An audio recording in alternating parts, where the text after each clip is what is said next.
want snakes and you don't want them to be radioactive, then why do you come to me? I disagree with the premise. No, when you come to me, you know that what you get in return may or may not be radioactive. It's not the average person's... I'm not the average person's snake herder, okay? Yes, they're called that. Well, it's not like St. Valent... No, it's not like that because there was never actually any snakes in Ireland, and it was actually kind of like a metaphor that was pretty racist. What? Oh. Okay, just let me put the snakes away. And you put your snake away, you know what I mean? Okay, love you, bye. Hello, and... He's a herpetologist. Hello, and welcome to Office Hours, a live component of the facility where good old Professor Kyle opens up his blast doors, as you just saw, and lets you members of the general public, my lovely security team, staff, associate professors, researchers, and interns, into the facility's walls here to observe the wonderful bits and bobs of science that we have goings-ons here. We, every week on Office Hours, of course, we like to talk about a number of topics. This week we'll be talking about radioactive snakes in Fukushima doing science. We'll be talking about the new Atlas parkour robot. And we'll be taking comments and questions from the latest episode of the facility where I ranked every science YouTuber on an extremely accurate tier list. A couple of ground rules, of course. I will try to answer as many questions of yours in the chat as you are seeing on there on your camera left. And if you really, really, really want me to see something, you can go to Super Chat, and I'll try my best to answer every one of those. And you can also continue on this conversation after this video is live if you go to patreon.com/Kyle Hill. Join the Discord today. Start talking with me, even though I will mostly just lurk. And respect my security team in the chat. He's got a bucket, and he's not afraid to use it. It's usually on his head. Today, like I said, we'll be going through Fukushima radioactive snakes. But before that, Captain Dagon's here, Ash and Nate is here, Matterbeam, OG Super Nerd Matterbeam is here, waiting for us to return to greatness and hit that 1 million subscriber mark. Whew, so close, I can almost smell it. Crin Firelight says, snake versus crab, who would win? Depends on the crab. Wait a second, this can't be... I think I did something wrong. Just a second. Let me see something here. Snake versus crab. Depends on the crab, I think. Because if you've ever seen a coconut crab, those things can lift 60 pounds with just one hand, which is also the size of a baby. So it can lift a baby with one hand. Oh, okay. Never mind. I thought there'd be some super chats, and I thought something was turned off, but it turns out Eric's coming in with the 10, says, hey Kyle, love the show as a sailor in the Merchant Navy. Don't know what that is. I think only small modular reactors, SMRs, can make the merchant fleet meet zero emissions. What's your opinions on this? Vaccines are awesome. Indeed, the modern COVID vaccines right now represent one of the greatest triumphs in the history of medicine. Full stop. Small modular reactors, yeah, that's something when we did our episode with the U.S. Department of Energy, that's something they were also talking about, making small nuclear reactors, small enough to fit in the back of a Big Mac, a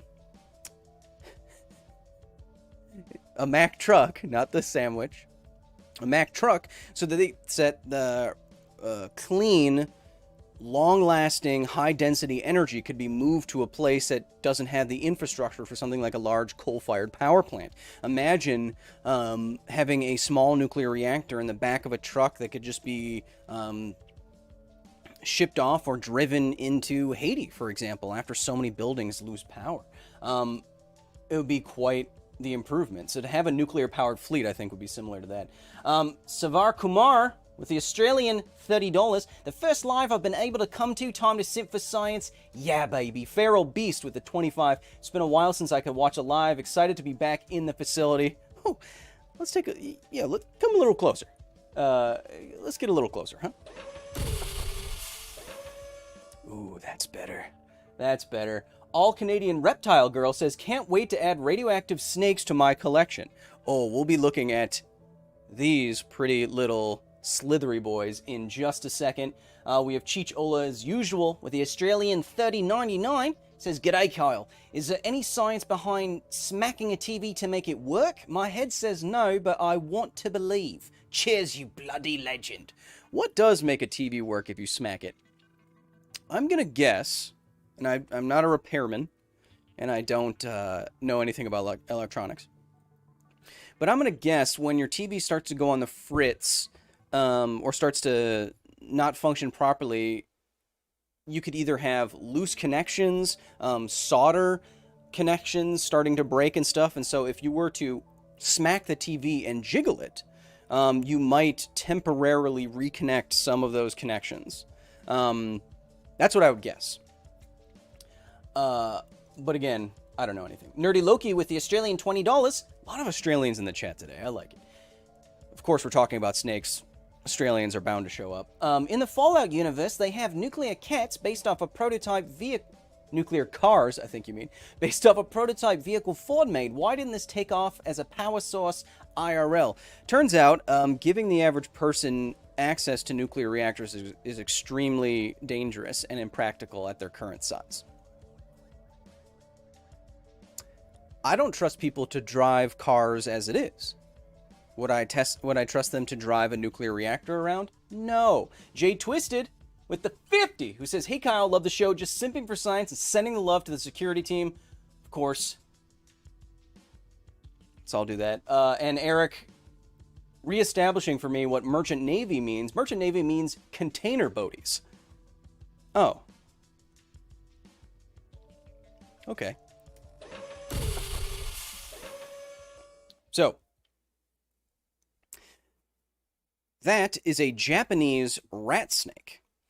And these Japanese rat snakes are of interest to scientists working in and around the Fukushima Daiichi nuclear power plant exclusion zone. So about 10 years ago, 10 years ago in March, Fukushima Daiichi nuclear power plant had 3 separate meltdowns and an exclusion zone of about 20 kilometers radius out from that location as radioactive material, dust, water was expelled from the site and made the site more radioactive than it otherwise was, obviously. We have an entire video on this, 25 minutes, if you go back to the facility YouTube page, called the Fukushima Disaster Epidemic of Ghosts, if you want to learn more, but it's been 10 years. But what you probably know about nuclear contamination is that it's very long-lived, in contrast to something like an oil spill, which can be cleaned up if you know where everything is, and it's not actively dangerous to you to clean it up. Nuclear fallout stays on stuff and continues to emit radiation. Radiation in the form of parts of itself. What makes something radioactive is a large nucleus, you remember, protons and neutrons. And it's unstable, it doesn't want to be that big, so it shoots off parts of itself in random directions at random times. On the rocky path towards stability. When it does that, those particles can hit you. Well, and particles, and there's also energy like gamma rays, but those particles can hit you, your body, they can smack into the atoms and molecules and make up your cells. And when they do that, it can cause cellular damage, cellular death, organ failure, cancer, that kind of thing. So monitoring nuclear radiation and where it is after a nuclear accident is incredibly important, right? But how best do you do that?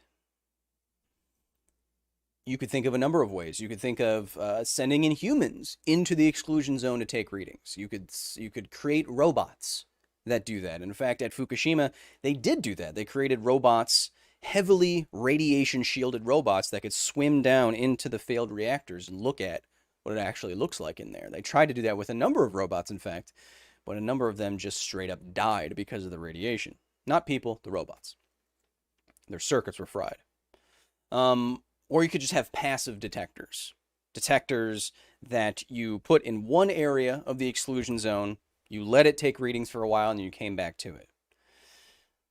all of these approaches are valid depending on the circumstances. You could have humans go in if their background radiation increase isn't that bad. You could have passive measurers if you had a lot of them all over the place. And you could have robots if they were very mobile and very reliable. But what a new paper in herpetology is suggesting and has done is using these Japanese rat snakes as a stand-in for radiation monitors inside of the exclusion zone. These little coily boys. Now, why use snakes? Well, we've used animals as bioindicators, as they're called, bioindicators, for bad environments for a long time. You've no doubt heard the expression canary in a coal mine. That's because miners used to bring tiny birds down in little cages, and once they started freaking out and or dying, the miners, they were of proper age, but the miners got an indication that an invisible dangerous gas that you can't smell or see was present. That's where the canary in the coal mine comes from. Jonathan Strandberg, SEK20. Hey, Kyle, first time live. Thanks for a great show. Oh, let's see if I stick the landing. And I was thinking about this. Canaries in coal mines, it's such a brute force way, right? So instead of coming up with some kind of measurement device that can detect a radiation, what they had on hand at the time, these miners of a proper age, they brought animals in to see when they would die, and so they would know when to leave. That's like aliens bringing humans in a cage down to a planet's environment, and then we're like, and the aliens are like, we should get out of here. So it's weird. But all that is to say that using snakes as bioindicators, animals as bioindicators rather, is not unprecedented. But again, why snakes in particular? Well, there's a number of behaviors and properties of snakes that make them good bioindicators. So now what we would be looking for specifically is readings in and around these snakes. You can attach basically Geiger counters to them, dosimeters, and that can record radiation over time. Well, why snakes? Well, snakes are relatively long-lived animals, which means if you're trying to record radiation readings over a period of time, it's better to connect it to something like a snake rather than a fly. That's a stupid example, but you know what I mean. Something that died in a couple of days or a couple of weeks wouldn't give you the time horizon that you'd want. Second of all, snakes don't cover that much of an area. So throughout a snake's life, it doesn't slither all that far. So it can give you a good sense of the readings in one specific area. And three, what makes snakes good bioindicators, is the fact that these snakes go everywhere. These rat snakes in Japan, they go into the trees, they go into the soil, they go underneath the leaf litter, they crawl on top of the soil, they go everywhere. Which means that the readings they take could be pretty indicative of what the environment as a whole has as a radiation dose. And this is important because radioactive fallout tends to accumulate on stuff with very high surface area. These radionuclides, these radioactive particles get blown on the wind, attach themselves to dust, and that dust settles where there's a lot of surface area, a lot of stuff to cling to. That's why if you go to a place like Chernobyl, which I will be in a couple of weeks, you go to a place like Chernobyl, pavement, like a sidewalk, is safer because it's a flat surface that's a flat surface, one two-dimensional surface. That's safer than walking into the forest because the forest has so many nooks and crannies, so much surface area on every leaf, on every branch, and every fallen log, on every petal of a flower. There's a lot of surface area for those radioactive particles to be. And so, if a snake is in all those areas, it will give you good readings. A Laser 93 with the 20 says, as a Magic the Gathering enthusiast, are you familiar with Loading Ready Run? And if so, have you considered playing in one of their pre-releases, pandemic allowing, of course? Yes, I am familiar with Loading Ready Run, but I don't really play in pre-releases because I'm terrible at standard and draft. So, these snakes go everywhere in the environment. So what have scientists done? Well, this. I made sure, I checked. I thought at first that they would be releasing the animals into the wild with a tracker, finding them again, and then cutting them open to see what their exposure rate based on their tissue or whatever it's been. But thankfully, they are attaching GPS to these snakes and a dosimeter, something that records radiation, and then after some amount of time, they're catching them again and taking off the measurement. So they're not killing the snakes as far as I can tell, which is good. Because I like snakes a lot. I had a pet snake as a kid.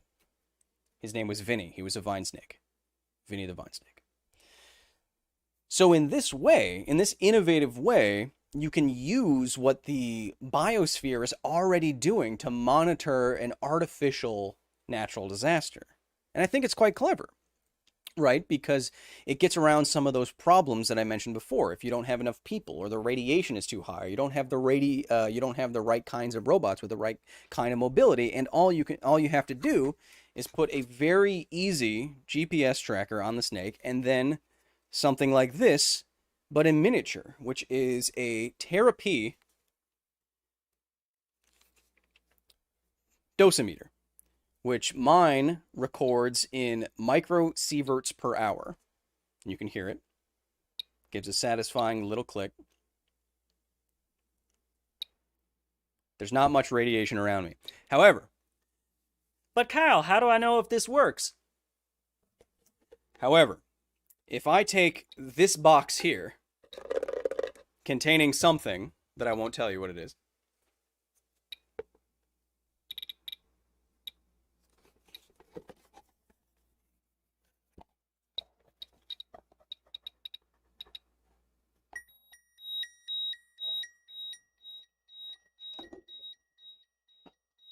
let's just move that box away from my crotch. So, with material that even I can get my hands on myself. Again, don't worry about that. It's fine, probably. Let me just turn this off. It's fine, probably. So with material that I can get myself, you can turn a snake into a scientist.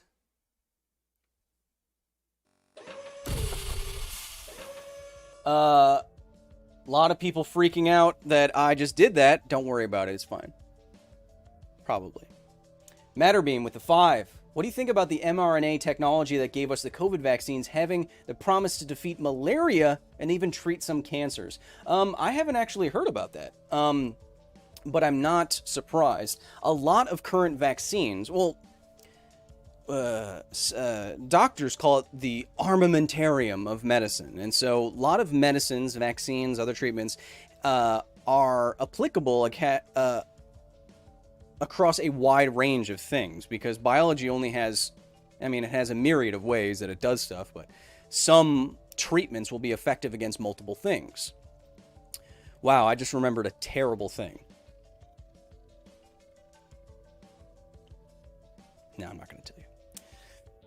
That is to say, some treatments and some products have multiple uses, some of them terrible. I'm not going to tell. It will ruin your day. Man, have you been seeing some of those photos coming out from the runways in Kabul? Whew.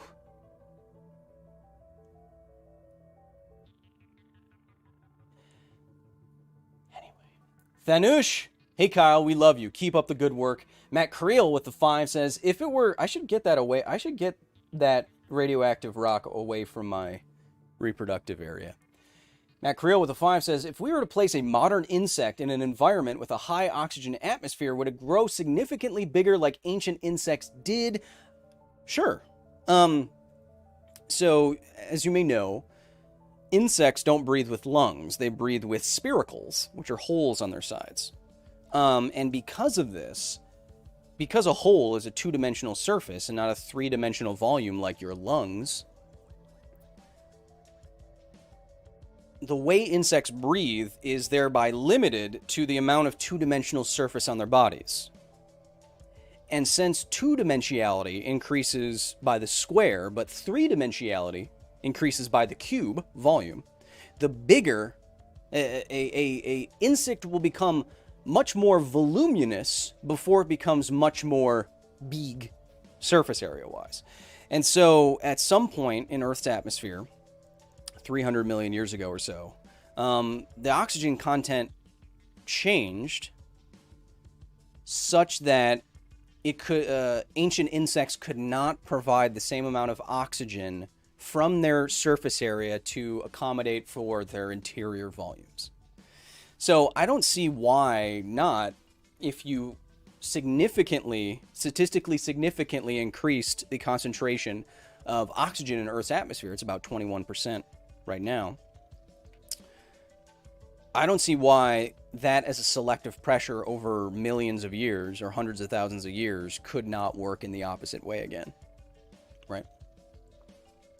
But evolution has progressed to the point where maybe there's so many other things that insects have evolved since that point that you can't just go back. That's also true, right? It's not, evolution's very complicated. It's not just change one thing and nothing else changes. It's like change everything at once and hope it works. And by trial and error, the things that do work emerge. Absolute Zero with Australian 20. What am I? What am I, on a big screen in Brisbane right now? The Australian 20. I'm assuming these are all... it's just A and a dollar sign. Is that what Australian currency is? I may have been saying this wrong for a solid year. What you've just covered reminds me of mining rehab, where they replant trees on disturbed land due to mining and check to see if the ants come back to let them know that the land has been restored. Yeah, what you're describing is kind of like a process called rewilding. And rewilding, in environmentalist terms, in ecologist terms, is reintroducing a species to an environment to reinvigorate that environment. The most striking example that I can think of off the top of my head is, I believe, I could be wrong on the specific park here, but it's reintroducing wild wolves into Yellowstone, I believe. And once they did that, you think, oh, well, the wolves would go wild and the deers and blah, blah, blah, and it would destroy stuff. No, actually, the wolf population immediately equaled the deer population, which meant that the foliage wasn't being destroyed at a crazy rate, which meant that other animals had an opportunity to grow and flourish. And what I'm getting at is the reintroduction of a single apex predator species, in this case the wolf, into this national park changed the entire ecosystem of that park. So I could see that reintroducing trees, which reintroduces ants, which reintroduces everything that feeds on ants, everything that ants do, the cleanup, eating biomass, blah, blah, blah, blah, blah. I could see that working, of course. Warren says, you are correct. A dollar sign is Australian dollars.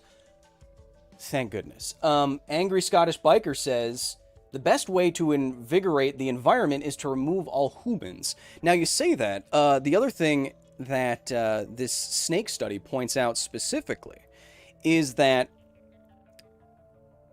when these scientists are using snakes and other animals to help be bioindicators for radiation damage, that is not to say that the snakes and the environment and the animals in that environment are doing poorly. Rather, the snakes are flourishing and the animals are flourishing, and it's green and lush and beautiful.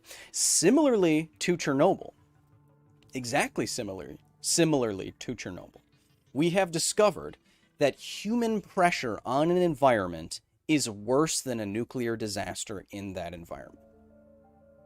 Animals in Chernobyl, in the Chernobyl exclusion zone, which I will be visiting, in less than 2 months. Animals inside the Chernobyl exclusion zone are doing better today than they were before the meltdown. Think about that. Humans are worse than the worst nuclear disaster that's ever happened in terms of ecology. Wow, Kyle, you're making it sound like humans suck. Yes. The Mo with the Canadian 5 says, I hope everyone's having a nice day. A Canadian would say that.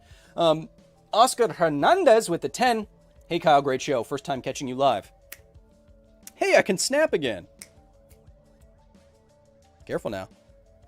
I ruptured a pulley in this finger when I returned to rock climbing. And then I was out for like 2 months. And now I haven't been climbing at all because I don't want to go and catch COVID. Even though I'm double vaccinated. I don't want to potentially catch it and spread Delta. You can still get Delta if you're double vaccinated and spread it even without symptoms or without getting COVID-19 as a disease. And that's why you should still mask and get vaccinated and encourage everyone who hasn't gotten vaccinated, get vaccinated! But when I ruptured my pulley, I wasn't really able to snap. Small improvements. First time catching you live, says Oscar Hernandez. Would you be interested in making a video on what life would look like in the future with the info on the global warming report from last week? That's very, yes, but what life will be like in the future is hard to predict. Like climate, it's a giant system, so I don't know how humanity is going to adapt to the damage that we've already done. If it does. I would defer to the worst case scenarios usually, because, I mean, we're going through a literal plague, and at least the United States can't seem to get its stuff together at all. Half the population here in my country thinks that a thing that you put over your mouth won't stop stuff that goes into your mouth. So that's where we're at. So I'm guessing it's going to be bad. Chilean Andy with the Australian. Oh, damn it. Kyle, you got the pronunciation of my name wrong last week, but I will forgive you for the Australian 1499. Okay, how about this? Kalian, you're awesome. Kalian, you're awesome. Kalian, you're awesome. Pick one of those. Shane Johnson with the 20 says, hey K, love the S. I do like that one. First time simper, long time facility member. Happy to have you here, Johnson. Just wanted to say you combine two of my favorite things, learning and laughing. I look forward to every video. Thank you for what you do. Enjoy Russia. Zdrobia. Thank you. It's not actually in Russia. It's in Ukraine. So I'll be flying into Kiev. I won't actually be going into Russia. Common misconception. I even had that misconception when I made one of my videos. I said Russia instead of Ukraine. Anyway, thank you, Shane. Learning and laughing. How many other science educator people try to make you laugh?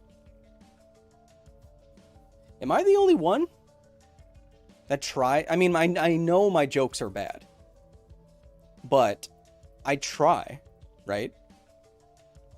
Like, either it's pretty straight, or you're laughing at the absurdity of it, like, I built a X-ray machine by myself, see what happens. I'm just talking to myself, you know, who cares? Bill Nye the Science Guy. Yeah. Well, Bill Nye did a lot of comedy work. Bill Nye did a lot of comedy work to kind of get where he was as a performer. So, yes, you're absolutely right. Vsauce, Hank Green make a lot of dad jokes. Kaylin Andy says it's phonetic, Kaylan, but thank you. Dang. Kaylan, you're awesome. Backyard Scientist is funny. Is he? The Action Lab guy tries to be funny. Operative term, tries. Taking shots today. Almost halfway through the broadcast here. Matthew Thackeray says, love to all in Ukraine. Silly Jonester says, hey, Kyle Hill, if we manage to switch to artificial meat and all those sorts of things, what would happen to the farm animals that have been selectively breeding for production purposes for ages? I suppose you could rewild them too, right?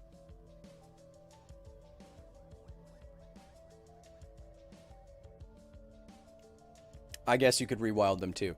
Fun fact. Well, first of all, the populations for something like cows would fall drastically if you're not using them for meat. And so they'd fall drastically, you'd rewild them, and then they would reestablish some sort of equilibrium with the environment. So they're not farting so much that it heats up an entire planet. Which isn't to say they alone are doing that. Patrick Combs with the 50 just says thank you. Patrick, you classy piece of work. Oh, fun fact. I love burgers. If you know two things about me, I love burgers, I love the environment.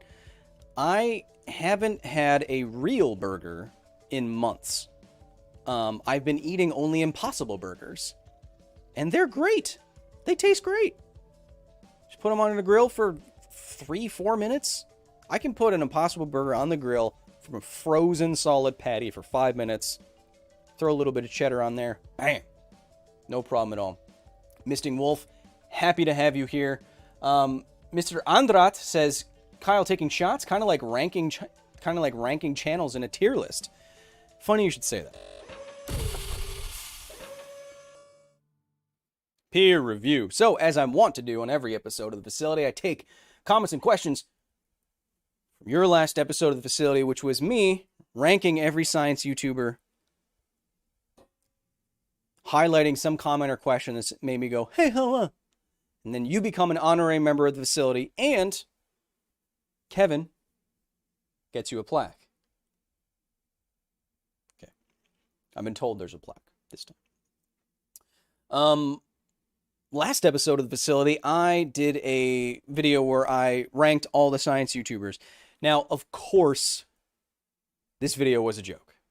I watched a lot of Video Game Donkey, and I liked the idea of combining people who do try to teach very objective stuff and ranking that subjectively. I thought that was a funny collision, because obviously personal preference for like a YouTuber or a favorite kind of cereal or whatever, everyone can have their own different kind of list, and it's all kind of equally valid. But I thought for more sciencey, juxtaposing science and being completely opinionated and subjective was funny to me. So that's why I did that. Of course, what you're seeing isn't, if you put a 3D printed gun to my head and you said, what was your actual list? It wouldn't be like this at all, really. A lot of this is different. If I were to rank it based on creativity and impact and presentation, and content, this would be totally different. What would it be? I'm not going to tell you, because then you're going to go to this other channel and say, like, Kyle said this person's better than you. And while that would be true, I don't want you to tell them that. Okay?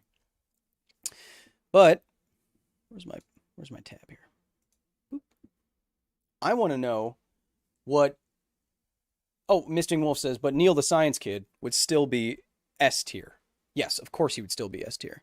I wonder, we got him up from like 200 to over 1,000 subscribers, which I think is funny.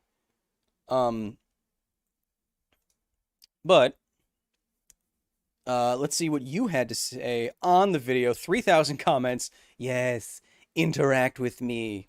What I liked about this is pretty much everyone that I mentioned said something. William Osman, one of the Maker Boys. I'm worried that A tier is not actually a good tier. Again, William is going to end up cutting his own head off with a combat robot or something. It's fine if he's not where he wants to be on the list. He's not going to make it. Joe Hansen, it's okay to be smart. My mom says I'm in a tier of my own, so nah. Well, I say D tier or C tier. I forget. Simone says, Yetch is pronounced like yetch. Just imagine you're dry heaving and ripping your pants at the same time, and you're pretty close. Yetch. Simone, yetch. Oh, that's much easier. Thank you, Simone. Simone's naturally funny. Other people have to try to be funny. Simone's naturally funny. But this comment, well, look at some of these other people. Alan, Kyle, how dare you put me in the F tier and not some lower, worse tier, then flips me off 11 out of 10. Look, Alan, I would have put you lower, but you already put yourself as low as possible by being kicked off a national TV show. Smarter Every Day says, I'm overrated. F tier makes more sense. Yeah. Destin, there's only so far having a hat and children and guns can get you. I'll move you to a lower tier. Tim Vrumans says, I like how this all builds up to give that kid a compliment. Dollar Store Thor, wholesome moment. And this leads me to today's highlighted comment from Eric Hendrickson.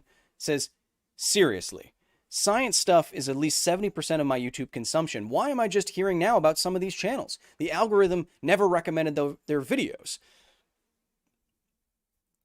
Or is this the final evolution of the algorithm? Did it predict Kyle eventually making this tier list, therefore vicariously recommending all these channels thusly? Eric gets it.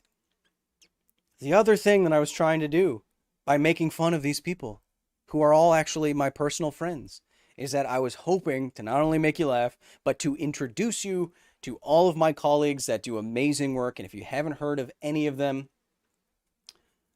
I want you to go and check them out, because I respect them. I don't respect them all equally.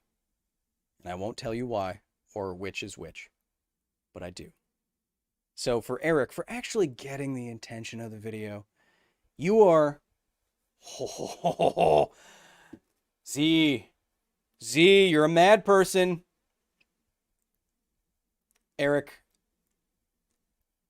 you are now an honorary member of the facility, but since Z just gave a €500 donation and says, I almost missed today's live stream, insert Vader no here. Sorry, Eric. I gotta give this one to Z.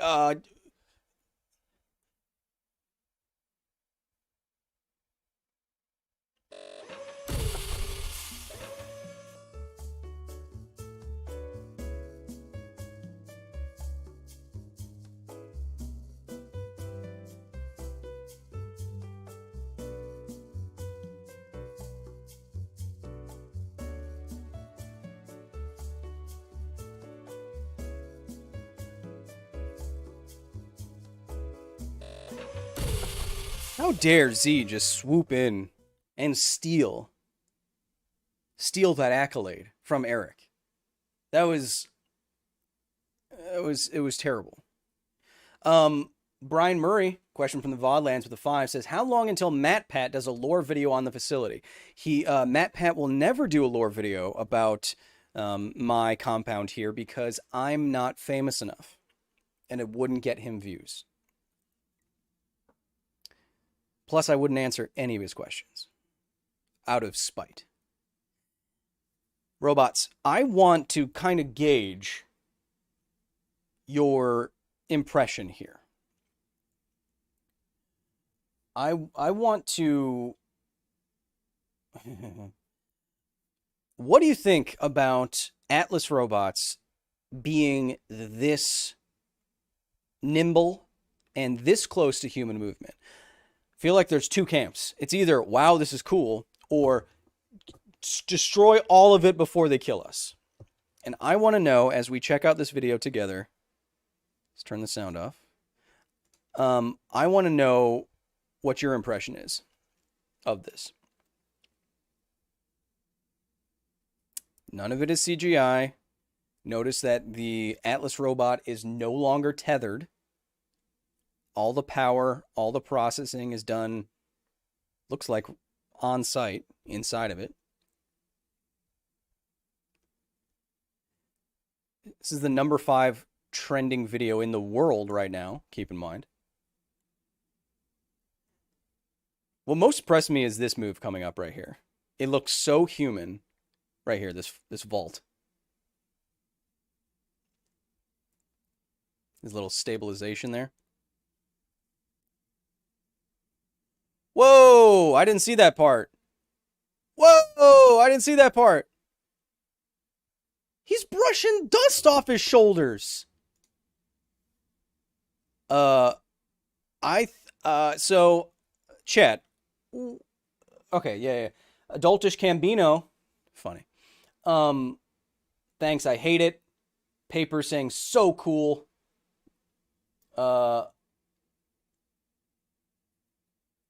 American Ninja Warrior, that's so rad. This is how I run. Stupid impressive. Nah, let them kill us. That robot is more fit than me. New battle bots.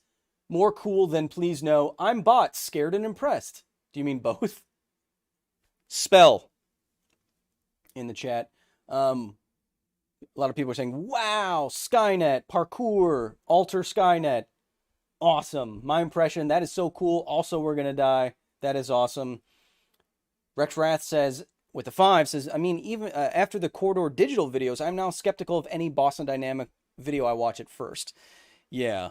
But I think you can tell the mocap in those. Now, let's play this again while we're speaking here. I don't think these kind of robots are going to kill us anytime soon. I'm more on the side of, do you know how hard this is? Do you know how many muscles there are in your feet and your knees? How many millions of years of evolution went into your like vestibular system and stuff to keep you balanced and to keep motor coordination and parts of your brain all working together to make any of this possible? No other animal really moves like a human does or can. And to do this artificially in the span of what? A generation or two, if a generation's around 25 years? That's incredible. I think it's incredible. Anish says, look at their bloopers. I'm sure there was a lot of takes of this where they fall flat on their faces and stuff like that. But VCDRNY says, I want to see it take on American Ninja Warrior. The thing is that if you had a robot do American Ninja Warrior, a lot of what would make Ninja Warrior hard isn't an issue. Like grip strength, for example. So if you had a robot that could just grip something, and even if it wasn't an artificial muscle, it could just ratchet shut, like, so it physically couldn't open again, then that robot could hold on to anything. Of course, coordination is a thing. There's things that these robots definitely won't be able to do, but a lot of things they would be able to do, and it wouldn't be that difficult. Speaking of bone ratchets, evolution came up with that already. Some raptors, that is to say predatory birds like eagles, have a system of ratchets in their talons such that when they close down, it passes those bone ratchets and it makes a mechanical connection that isn't just held taut by muscle. It's a mechanical thing. So it's pressing against bone, and so the wriggling fish or whatever can't just get out. Bone ratchet is also a fine name for a Western band. That's free.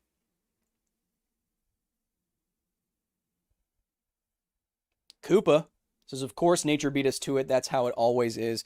Yeah, that's the entire field of biomimicry.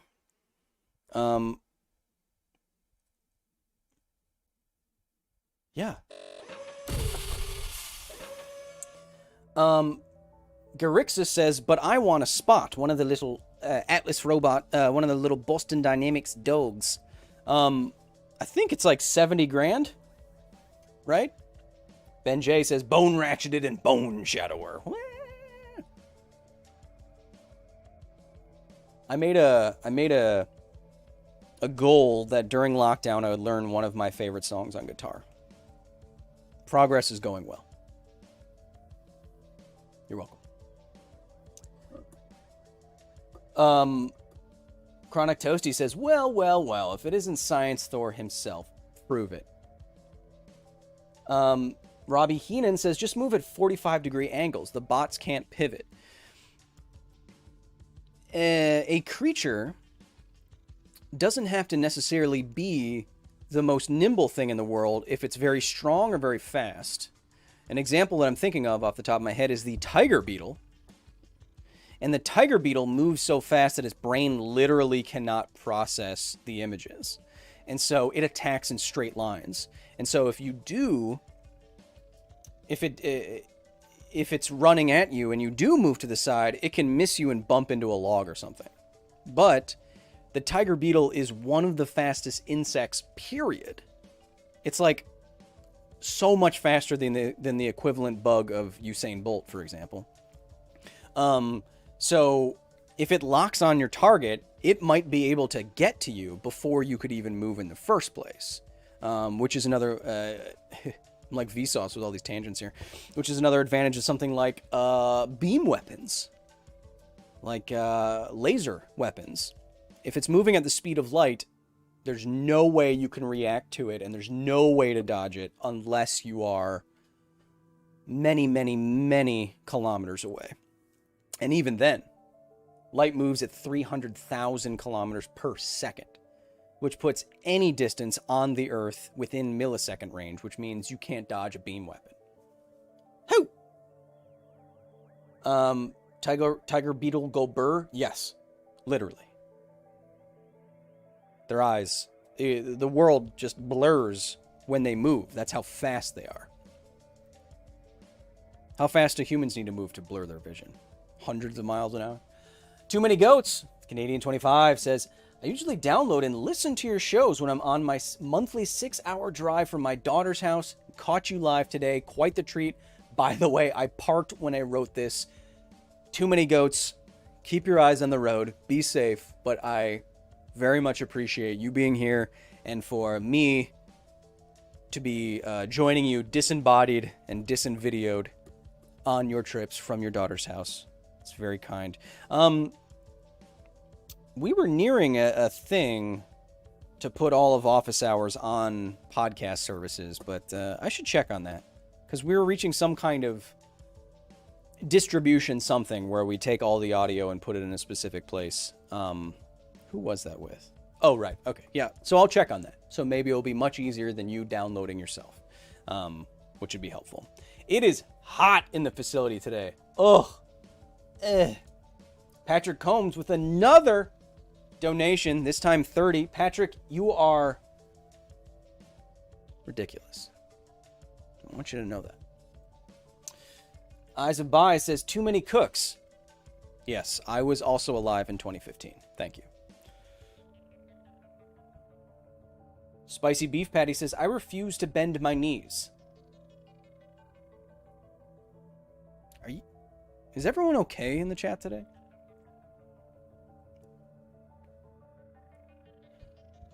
You know how hot it gets here in the facility? My power bill, I don't need to tell you this. Never mind. It's too expensive. It's way too expensive. And look, I even have a fan on me right now. Ridiculous. Kyle Trevino, the 23. I made it. Hashtag simp for science. Hey. Speaking of simping. Kind of. The video coming up this week at the facility is a little educational training video made in the style of old training videos. I hope it turns out right, because I think it's going to be funny. A training video on how to do your own research online. That might be funny. But also... Oh, right. I just filmed another episode where... It's a short episode. But I will be offering all of you watching, anybody, don't have to be a member of the facility or anything. I'm offering all of you a challenge. And it will be a video challenge. And you could submit a video to me and you can win thousands of dollars. I'm going to be putting up thousands of dollars for you to win. So look forward to that in the upcoming weeks. You don't have to be a professional science communicator. All you have to do is be able to film 60 seconds in some kind of way about this thing that I will tell you about later. You submit it. I will show it to myself and a panel of relevant experts. And if you win, get a lot of coin. I'll say I will give you more money than if you live in America. I will give you more money than your stimulus check. Don't say it ever did nothing for you. Canon 8-time with the 49.99 says, "Hey Kyle, first time getting to simp. I'm normally sleeping. Well, I'm happy that you're awake with insomnia. Do you think the kinds of robotics we just saw could translate into creating near perfect prosthetics for humans? How far away do you think we are from that kind of tech? Thanks for all you do." I think the bottleneck for really good prosthetics, obviously, you see. What happens if I press this button? Obviously, you see these robots doing incredible things with their limbs. So it doesn't seem like really good, actuated, strong limbs doesn't seem like an engineering problem. So then what is the actual problem with human prosthetics? I think the bottleneck is the transduction problem. Taking muscle signals or brain signals and correctly transducing those into movement. So your brain does that by sending electrical signals around your body, things contract and fire and blah, blah, blah, blah, blah. But when you've lost a limb, usually prosthetics now have to rely on indirect biomarkers of those signals. So they put a prosthetic on your arm or a sensor over your on your scalp, and we have to rely on signals that are related to the signals you would usually send or the muscle movements you would usually make if you still had that limb. So we're not getting the direct data, the direct input to get the desired output. And so you have to create programs and systems and equations and algorithms that sort through all that noise and try to do reliably what an amputee or someone who lost their limb otherwise wants to do. And that's much harder than making a singular robotic system, because every person in this situation could be different. Not everyone has the same kind of amputation. Not everyone has the same kind of musculature left or nerves that are still feeling or functioning. So it's that problem, that translating all of that to electronics, that's the bottleneck, I think, and much harder. Kin SEK with the 550, which is just 5 times 10. I was right. Mr. Hill, your import. Oh, crap. Ugh. Mr. Hill, your imported goods from Sector Zeta 73B can be picked up today at Bay 9 as soon as the payment is delivered.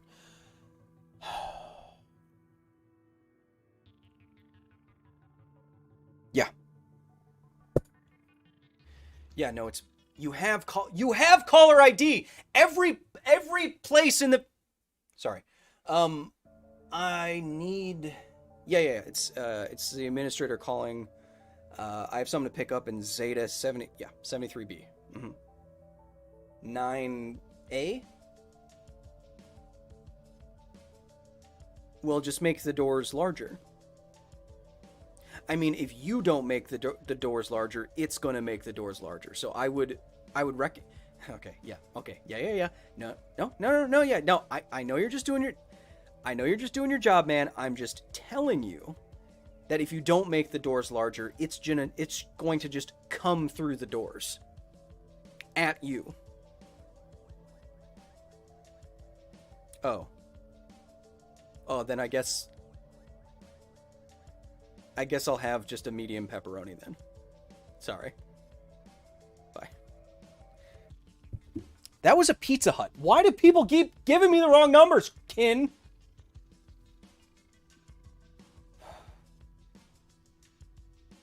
Ridiculous. Why didn't I see this? Nick Black with a $49.99. Love you, Mystery Science Thoriter.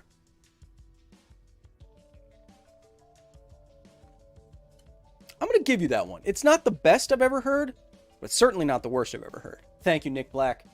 $49.99. So yes, coming. So it looks like if we go to the Twitter, and I'm watching myself.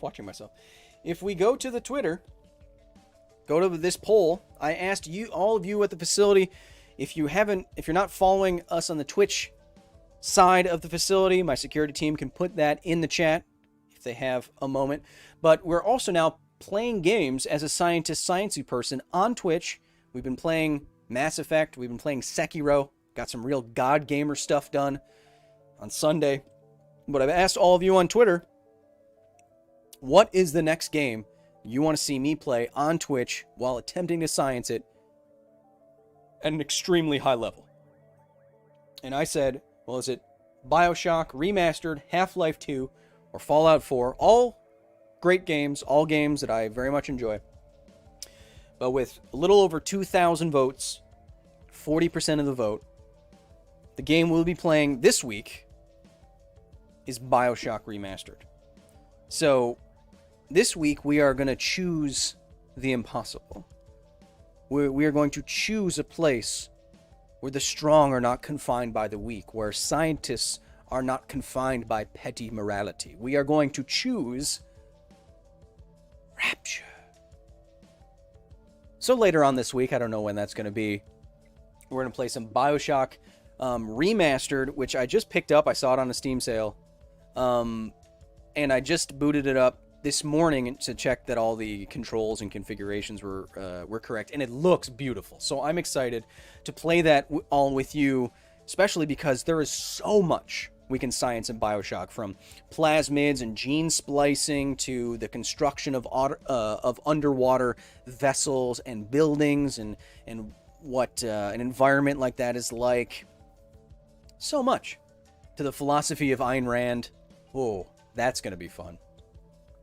Kyle Trevino with a 10 says, I've been missing for so long. Extra simp for science. I read your thing. Chris Ace, the 5, says, just wanted to shout out college office hours. Looking at you, incoming freshman. Love the show. First of all, if your campus is safe and there's like a vaccine and mask mandate, go to school. But also use your office hours. Dang. I mean, there's a reason I called this show Office Hours. The number of kids that professors say will just like keep doing poorly and never ask any questions, it's too much. Professors have like many hours per week where they just sit in their office alone and just wait for you to come in and ask questions. I went in to office hours all the time. How do I do this homework? What does this mean? I don't get this concept. A lot of the times there'd be like 3 or 4 of us in there at the same time, and the professor would just work through the homework problems with us. Take advantage of office hours, much like I'm taking advantage of your simping for science. Speaking of which, Juan XM with the R's 200. Hey Kyle, I couldn't be here last week, so I'm simping for climate change awareness now. Amazing live streams. Appreciate that. We are winding down. If there's any other comments, questions. Hey Kyle, Matt Klein says, have you played Kerbal Space Program? Actually, no, I've never played Kerbal Space Program, but I will at some point.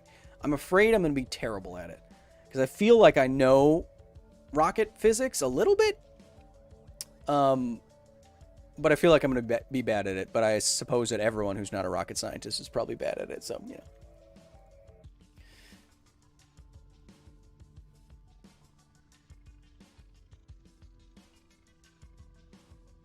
Titan Uranus says, I'd visit professors' teaching classes if I wasn't in if they had... I'd visit professors teaching classes I wasn't in if they had their door opened and looked lonely.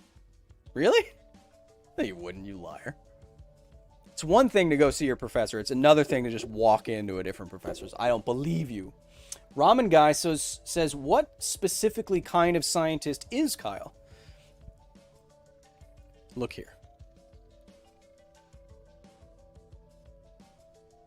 What is a scientist anyway? Huh?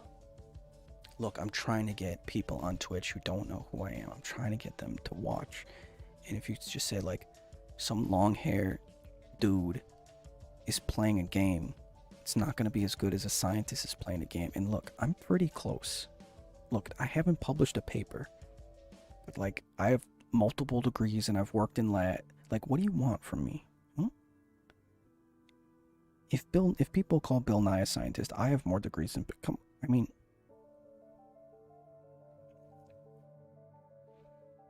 Who knows? Who can say? Koopa from Finland. Finland, right, Koopa?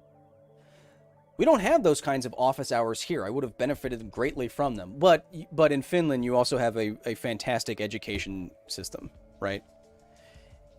Disturbing statistics. In my country, the United States, we used to be like number 1, 2, 3 in like math and science and reading comprehension. Now we're like 26th and 27th and everything. America, it's not doing great. Not doing great. Tactical Bucket says, and now after that weird ASMR thing you just did. And with that, it's time to wrap it up before I get any weirder on stream. Thank you so much to everyone in the chat today who is either contributing, asking me questions, going in to Super Chat, and supporting all the work that we do here at the facility. Yes, I know that light keeps blinking. It's hard to replace fluorescent lights. I was shocked once as a teenager, and they scare me still. So this one blinks. I don't want to... Of course, if you want to continue on this conversation after this video is live, and if you missed any of this video, you can go back on YouTube in just a few minutes and watch the whole thing from the beginning. You can go to patreon.com/Kyle Hill, join the facility today, and we have multiple tiers for all facility staff members. You can see videos early at the lowest tier. You can get behind-the-scenes photos. You can get access to the Discord. You get private members-only live streams with me. Not like that. Thank you all for being here. Thank you to my security team, of course, for keeping everything civil. I hope that you learned today. Hope that maybe you had a chuckle or a smirk or two. Hope you have a wonderful rest of your week. This week on the facility, I am publishing, and I hope this gets you excited. This week at the facility, I'm publishing a instructional video on how to do your own research online in the style of the Krusty Krab training video from SpongeBob SquarePants Season 2. And if you're my age and that doesn't get you excited, then I don't know how to reach you. Have a wonderful rest of your week. I hope to catch you when that video goes out. I hope to catch you this weekend when a scientist, don't worry about it, plays BioShock. Until then, have a wonderful rest of your week. And Twitter, depending on where you are, it allows you to report COVID misinformation tweets. So get on there, get blocking weirdos, and be nice to each other. Say it with me, because this is all we got. Take care. That's my Bob Ross goodbye. Here's my Bob Ross goodbye. Okay then. So thank you for joining us for this series, The Joy of Sciencing.